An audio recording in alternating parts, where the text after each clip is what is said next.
Hi, Lola! Oy, sino ka? Wala pa akong pambayad sa utang ko. Yung lola mong makakalimutin? Ha? Anong utang? Apo mo to, oy! Ay, hindi na kami nagja-jumper ngayon, ha? May sarili na kaming kuryente.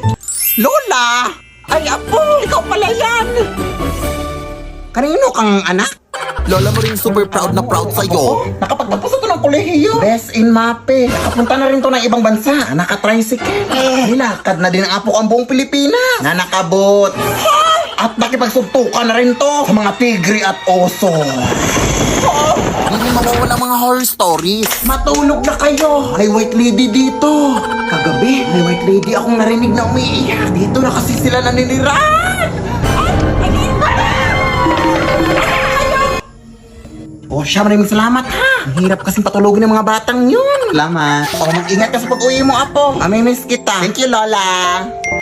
O ayan, meron na namang nag-text. Oh, sabi nanalo daw ako ng pera sa GCash. I-click ko lang daw tong link. Ay, hala, huwag mo i-click yan lang. SMS spoofing scam yan. Ano yun, apo? Ang SMS spoofing scam lang ay nangyayari kapag direktang kumukonekta ang mga scammers sa mga cell tower gamit ang mga tinatawag nating IMSI catcher.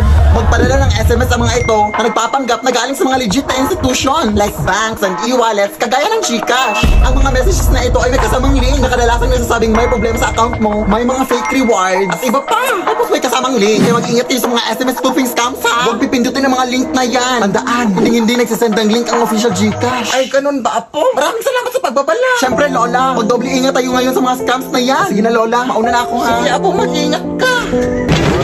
Ayan na, nakaka-cellphone mo yan.